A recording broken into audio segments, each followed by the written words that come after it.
State Affairs on Splash 105.5 FM, the Integrity Station.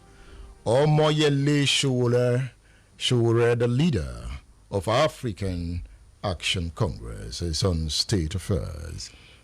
Sowore, it's good to have you on State Affairs. Thank you very much for bringing me. You said Tinubu's government will trigger the Nigerian Revolution. I strongly believe so. Why? Because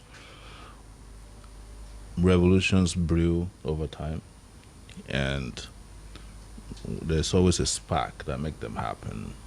And in the case of the French Revolution, it was scarcity of bread. When people are denied of the right to move freely, to do their small businesses that give them a daily living, and they can't afford to eat, the revolution is near. Why Tinubu? What has he done?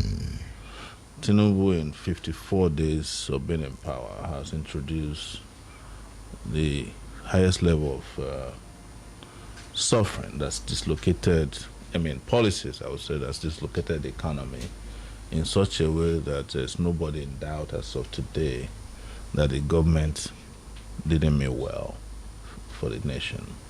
And they're two-pronged. One is the floating of the naira. As of today, the naira is almost 900 naira to a dollar. It'll probably reach 1,000 naira to a dollar before the end of the year. And the bitterest one is the removal of fuel subsidy, which has now made it impossible for about 80% of the populace who are engaging in informal economic activities to be grounded completely. Are they grounded? They are.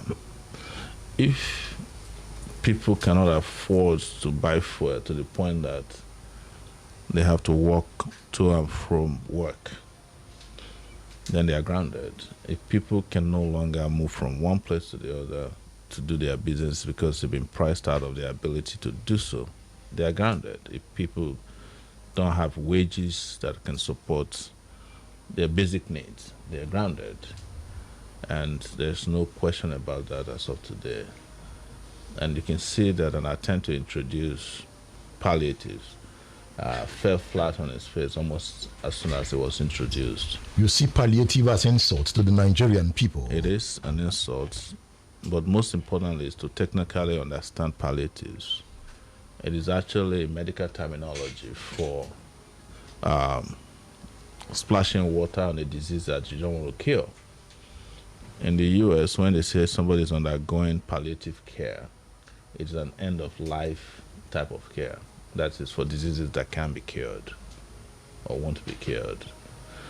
And to introduce that into Nigeria, to say, well, we will give you 8,000, not as individuals now, but as households, for 6 months. It's just more than an insult. It's not just an insult, it's a denigration of the Nigerian people. Tinubu has backtracked. I don't know if it has backtracked because fuel prices are now at $6.50 per liter, which means that it's actually more expensive to buy petrol in Nigeria than it is on the streets of the US as of today. Perhaps Nigerians got what they bargained for. He promised to remove subsidy, and he got the votes. Well, it would be debatable if he got the votes. Debatable? Yes. In one of your posts, before Tinubu was sworn in, yes, you called Tinubu president-select. That's correct. What does that mean? Because the election wasn't an election, it was a selection of the next member of the elite.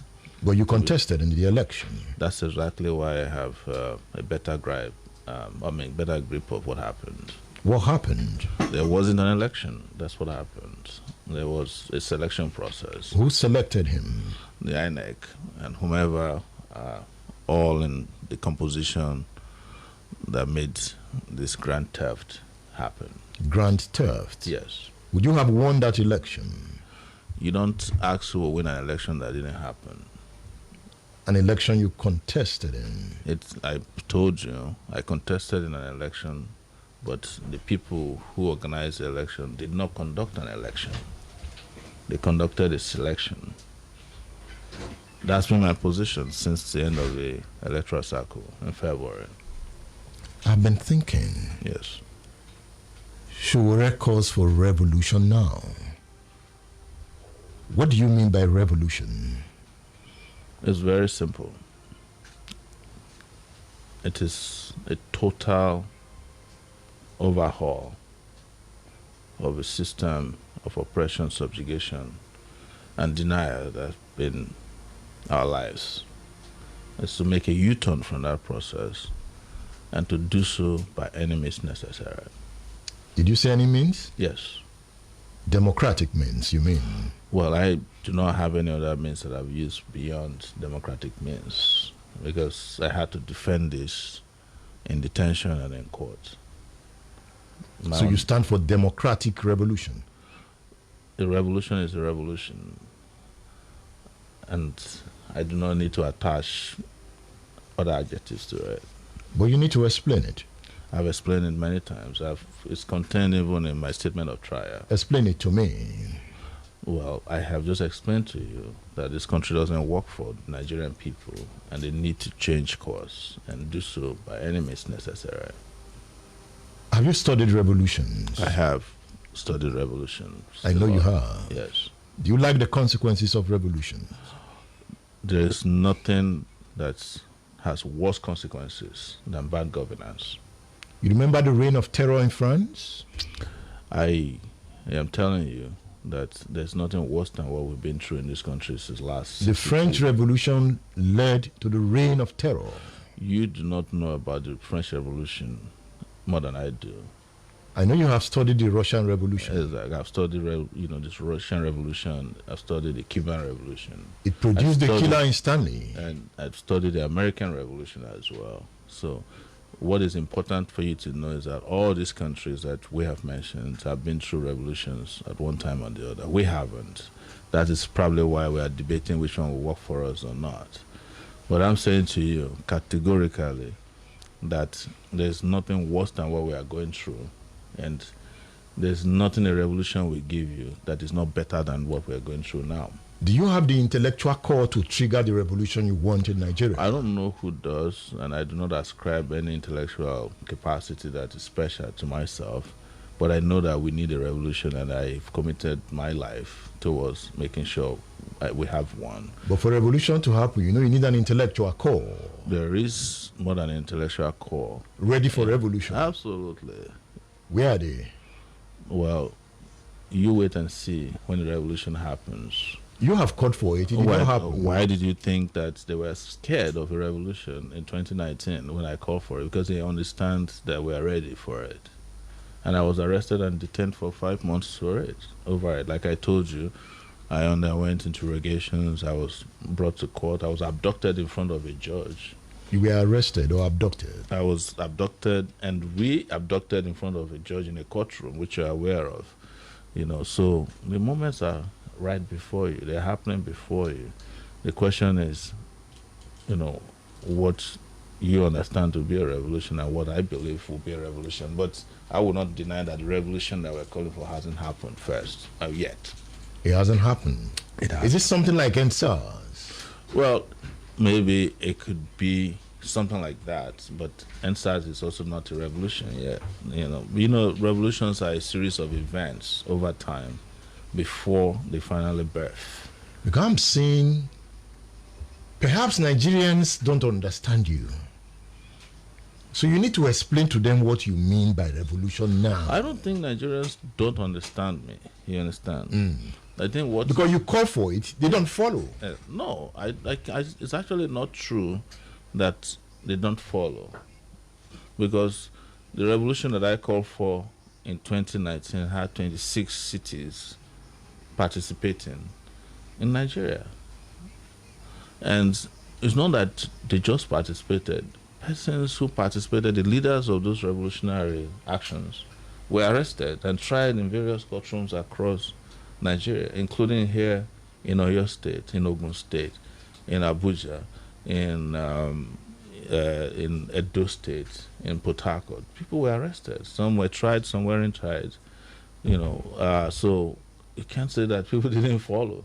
They brutally put down that revolution, and I was arrested even before the day of I was arrested on the 3rd of August, 2019, and the revolution now protests happened across Nigeria on the 5th of August, 2019. So people, even despite my absence, people did respond to it. And don't forget that I was the first to call for NSAS, by the way. But NSAS did not want you. Were you disappointed? No, it's not as if NSAS did not want me. It's part of what I'm telling you, that when the ruling elite sees that you are marching inescapably towards the revolution that they dread, they introduce all kinds of things, including confusion, between and amongst organizers of events like that. My disagreement with those in NSAS at that time who wanted to take over was that NSAS did not require people who are liaising with government. So all those Zoom meetings with Dangote and the rest of them was opposed to it, and I refused to be part of it. And those disagreements came from those, because you see, they wanted a limited edition NSAS, and that was why they were asking for 5 demands. And we said no. NSAS wasn't about police brutality. It was the response of the public, their own way of throwing out their frustration, especially young people, against the state. But NSAS started then having managers after they had said, oh, it doesn't need leaders. It turns out that they have leaders, but their leaders were having meetings, nocturnal meetings with government over Zoom. And when we exposed that, there were conversations on their part to say, Sowore wanted to hijack NSAS. No, how can you hijack an event that you started? I was the first person to lead an NSAS protest to the police headquarters in Abuja after calling for it on Twitter. What happened in Egypt with Hosni Mubarak? Is there a revolution? The manipulation of public anger by the West, are you getting my point, against the likes of Hosni Mubarak, Gaddafi, are not completely the true picture of a revolution. But that is not to say that you must throw away the desire of the people to throw away those gangsteristic leadership like Hosni Mubarak. And that first stage has been achieved. Are you getting my point? The second stage was frustrated by the West because it was the Muslim Brotherhood that became the beneficiary of the revolution, the mass revolution in Egypt. And they thwarted that and then reinstated their own reactionary government in place through Sisi. So those ones are not to be overruled as revolutions, but they also can be considered as a process of revolution that has not yet been completed. So what is your clear example of a revolution? What country would you pick? I'm not after countries, all right? What model? Because somebody was asking me, Sowore is your friend. Yeah. And he's calling for revolution now. Why are you not calling for revolution now? I said, perhaps Sowore need to explain to me what kind of revolution he wants. Maybe it's because you are not my kind of revolutionary, but we are friends.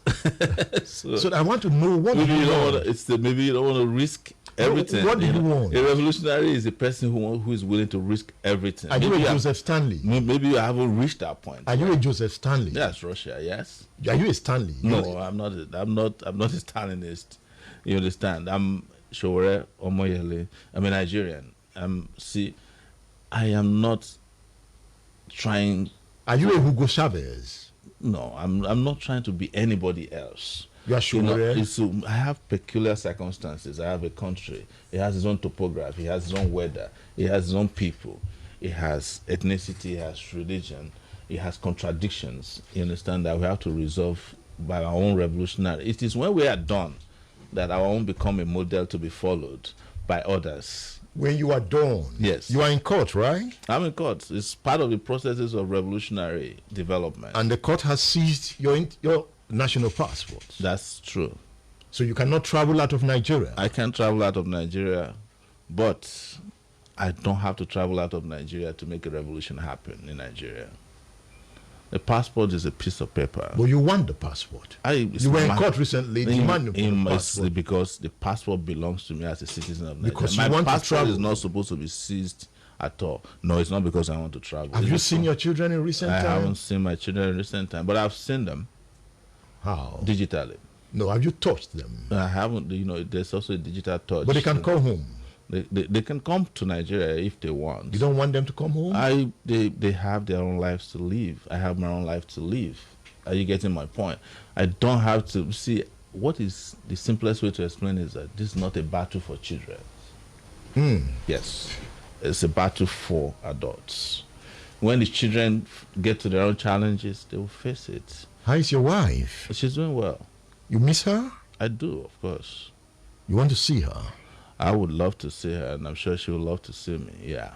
Tinubu should release your passport. I'm not pleading with Tinubu to release my passport. Don't get me wrong. I don't need him to release my passport to even get out of Nigeria if I want to. Tinubu should withdraw the case against you. That's his own problem. They are the ones who instituted the case.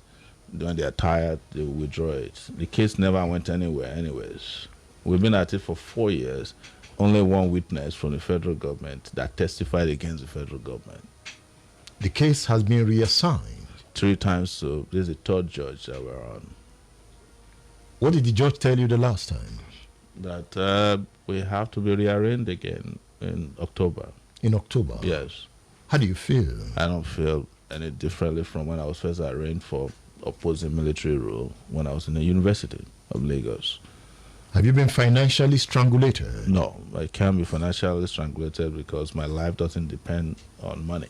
How do you survive? I survive because I have to survive, and the way other people in this country, in my position or beneath my position, survive. You have a business you run? I've always had a business. Sahara Reporters? No, my business is Revolution. Revolution? Yes. Do you make profit? As a business, as a passion. Do you make profit? From running the revolution? No, I'm not a profiteer. How do you eat?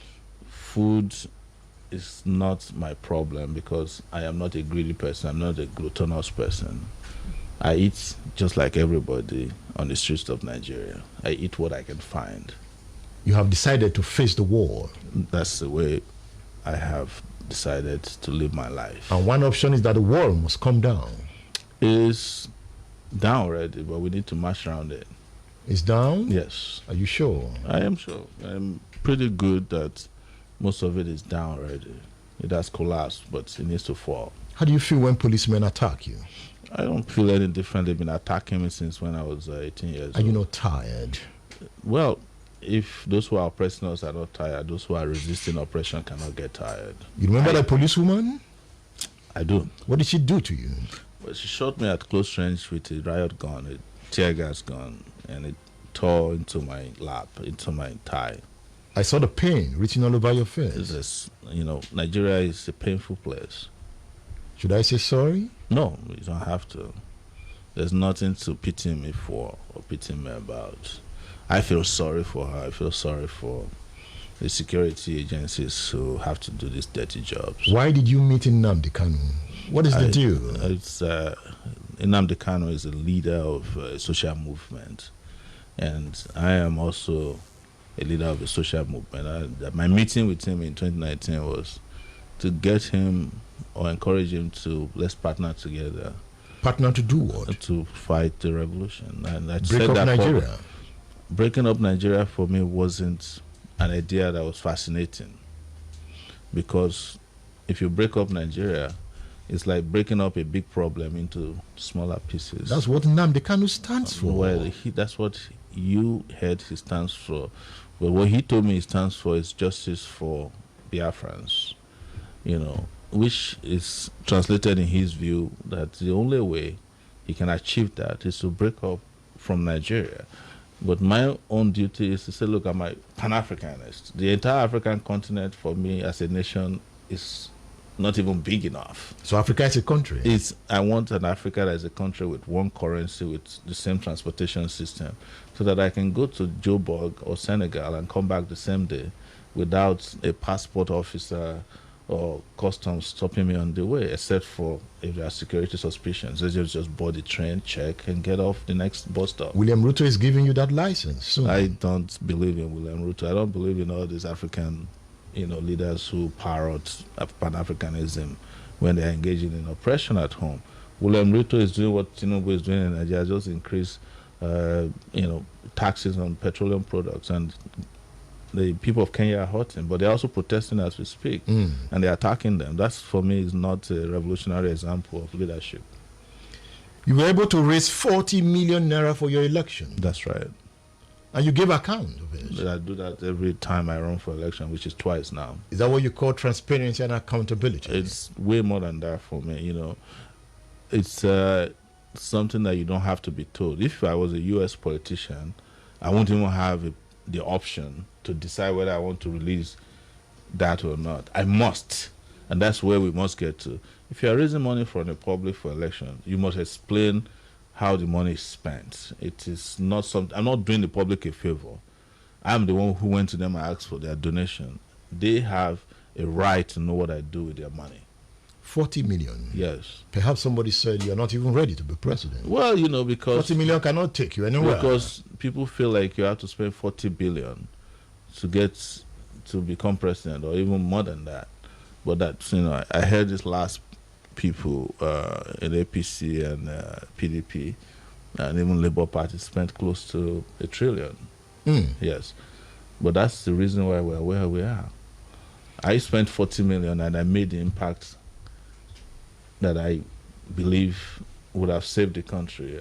I was able to, travel around the country, discuss my ideas, and they are beautifully listened to across the country. Dangote refinery will help. Is it producing pure water yet? When will it produce? I don't know. That's what I'm asking you. Is it Dangote's refinery or our refinery? It's Nigeria's refinery, because Nigeria paid for the Dangote refinery, and that's why I have a problem with the refinery. When they come around and say, the public refineries are not good ideas, but the same government can invest $2.7 billion to help Dangote build it. That's their direct investment. But besides the $2.7 billion that NNPC invested in Dangote refinery, Dangote was getting waivers.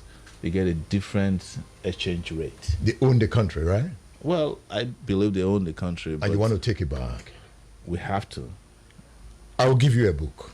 Okay. Perhaps it will help you in your revolutionary thinking. Well, not one book can do it. It will help you. Well, it's my brain that is the book behind revolutionary thinking. So this book is entitled The World for Sale. Yes. Money, Power, and the Traders Who Batter the Earth's Resources. It's for you. Thank you very much. I hope the book actually did cover that. I once read a book in detention by, I think, Ashimoglu. It was Why Nation States Failed. And I think I've read a lot of books, and that's pretty revolutionary. A revolutionary must read. Yes. So, but some people would even tell you that's inadequate. Yeah. That you must read How Europe Underdeveloped Africa by Walter Rodney. Walter Rodney. That's deep. Breasted of the Earth by Franz Fanon. Thank you for featuring on State Affairs. Thank you so much for bringing me. It's good to see you again. Yes, happy to see you again. Thank you. That's Omoyele Sowore, the leader of African Action Congress, the presidential candidate of AAC in the last election. Next week is another time on State Affairs. I am Edmond Dobilo. Thank you for listening. State Affairs with Edmond Bilo is live.